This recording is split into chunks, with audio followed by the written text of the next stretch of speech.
आगे देखिए question number 9 of exercise 10.2 of class 10th।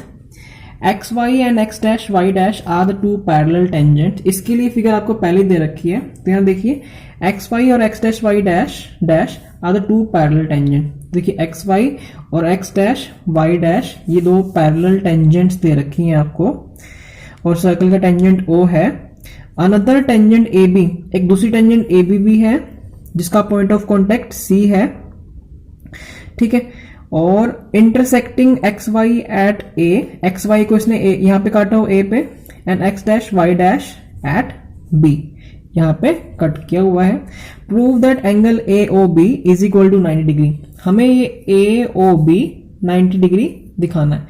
ये क्वेश्चन वेरी वेरी इंपॉर्टेंट है, आप इसको ध्यान से समझिएगा। तो इसके लिए हम क्या करते हैं, यहां देखिए ये जो पॉइंट ए है ये एक्शनल पॉइंट है इस सर्कल के लिए, है ना। और ये इस ए पॉइंट से यहां पे A P and A C two tangent गई है ना। तो हम क्या लिखते हैं,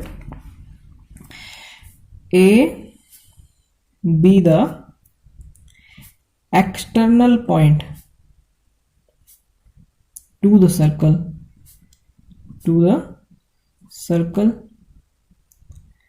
तो हम क्या लिख सकते हैं, P A is equal to A C by theorem 10.2।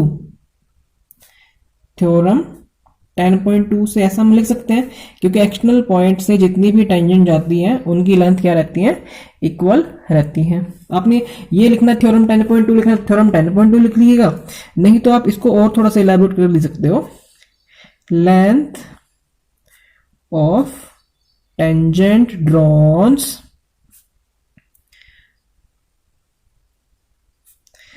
from an external point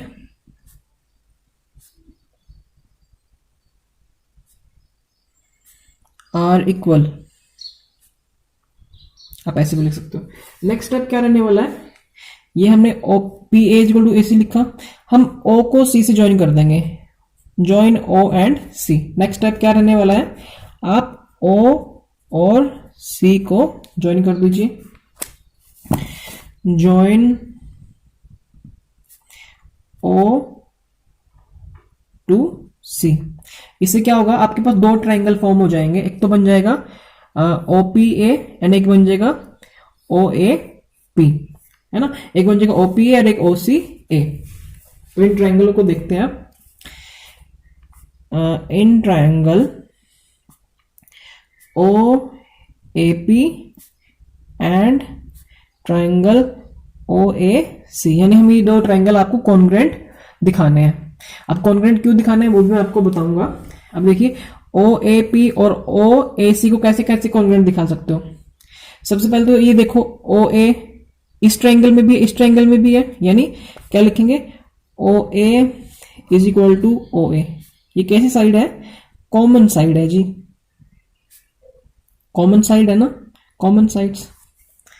next कुछ और बता सकते हो, अभी प्रूव किया है P A is equal to A C, P A is equal to A C, P A is equal to A C, ये P A is equal to A C आएगा थ्योरम 10.2 से।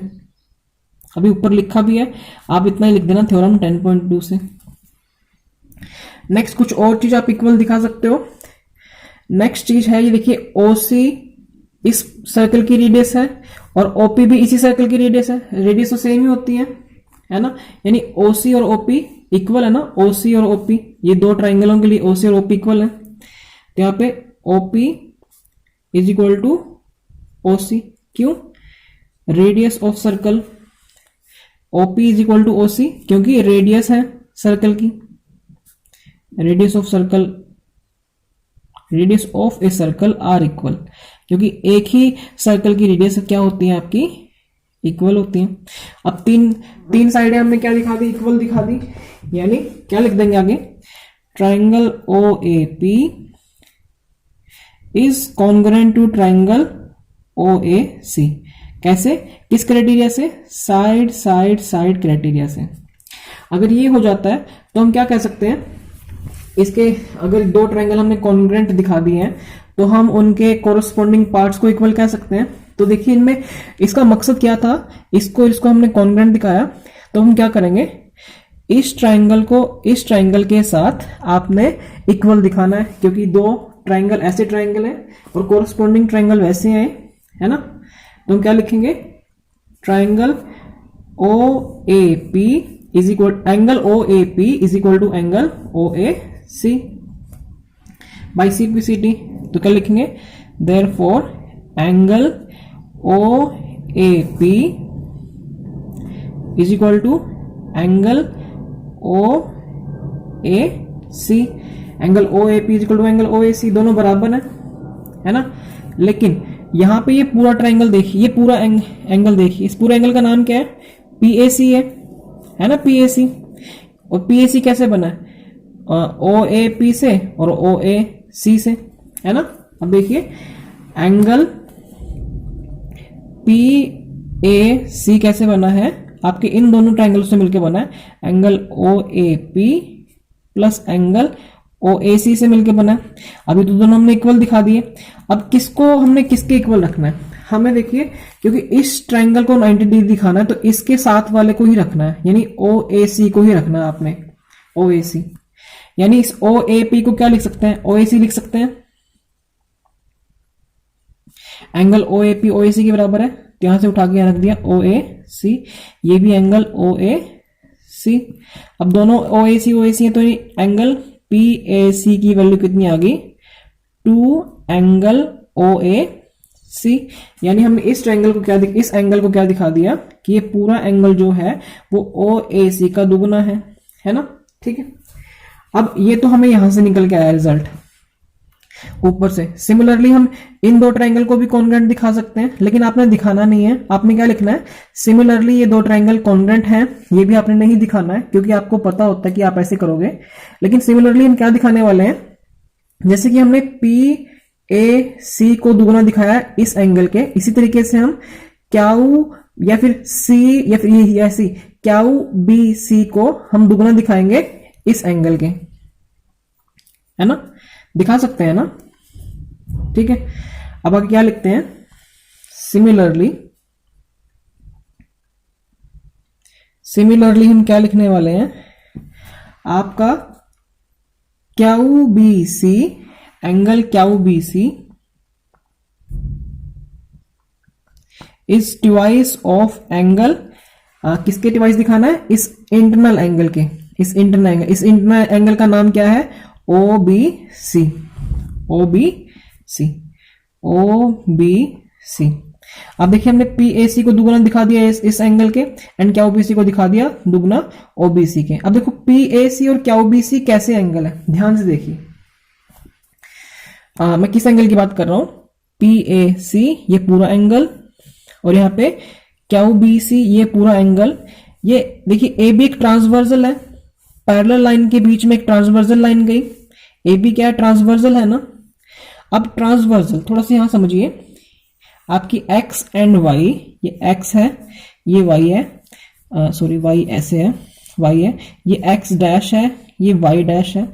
यहां से एक ट्रांसवर्सल गई और ट्रांसवर्सल की यहां कुछ एंगल बना, यहां कुछ एंगल बना। तो ध्यान रखिए एक प्रॉपर्टी होती है जो क्लास 9th में हमने पढ़ी थी, वो होती है अगर पैरेलल लाइन के बीच में कोई ट्रांसवर्सल लाइन जाती हो तो ये कौन से एंगल होते हैं, interior angle of same side, है ना। Interior angle of same side क्या होते हैं आपके, उनका जोड़ 180 होता है। तो याद रखना ये थ्योरम होती है 9th क्लास में हमने पढ़ी है, वो क्या है, ये एंगल और ये एंगल कौन से एंगल होते हैं, interior angle of same side, यानी सेम साइड में इंटीरियर एंगल। तो हमने क्या पढ़ा है क्लास 9th में, ये 9th क्लास का टॉपिक है, वो क्या था, the sum of interior angle, the sum of interior angle of same side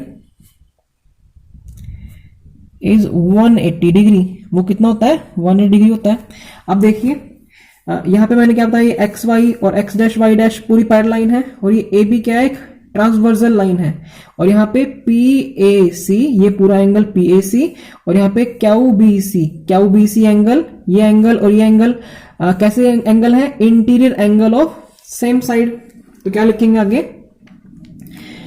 आगे क्या है, here angle PAC and angle QBC are interior angle of same side, interior angle of same side, interior angle of same side है।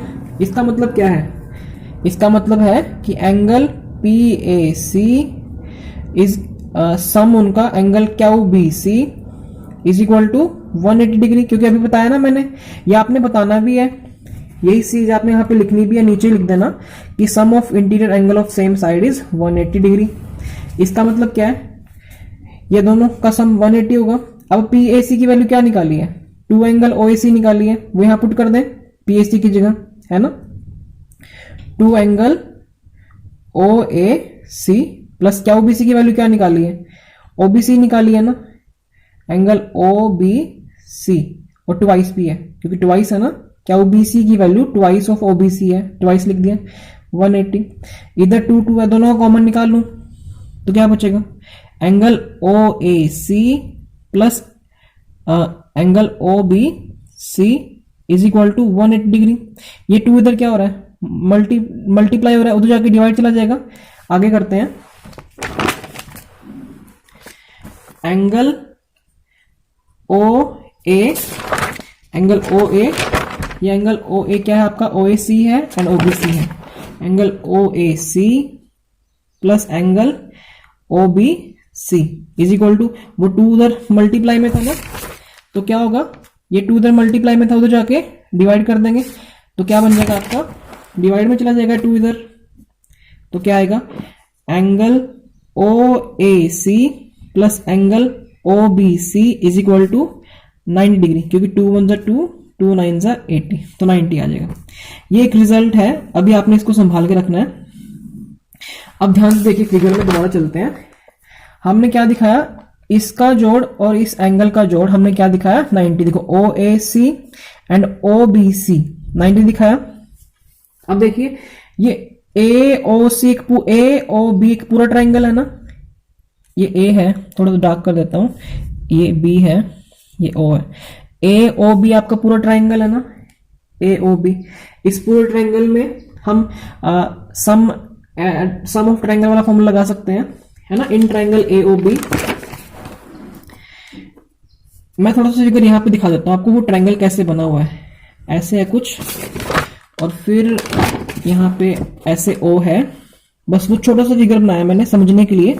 यहाँ पे O है, यहाँ पे A है, यहाँ पे B है, तो आपके पास वो छोटा सा फिगर मैंने यहां उठा लिया। तो हम क्या करेंगे, इन ट्राइंगल OAB हम सम वाला फॉर्म लगा सकते हैं, क्योंकि ट्राइंगल के तीनों एंगल का जोड़ कितना होता है, 180 होता है ना। तो angle O plus angle A plus angle B is equal to 180 degree, है ना। वैसे ऐसे नहीं रखने चाहिए हमें नाम इनके, एंगल O को रख लेते हैं हम, एंगल AOB रख लें, AOB है ये, इसका नाम है आपका एंगल OAC, B का नाम क्या है आपका, angle OBC is equal to 180 degree.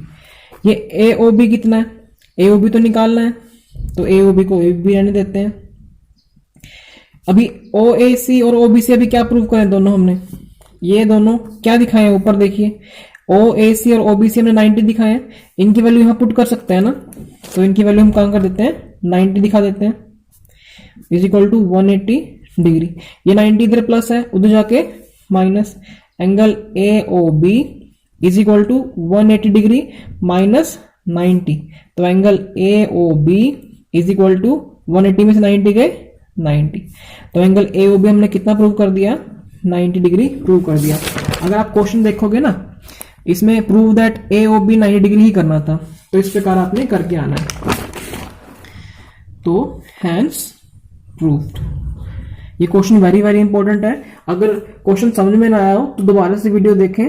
अगर फिर भी आपको लगता है कि कोई डाउट है तो you can comment me in comment box.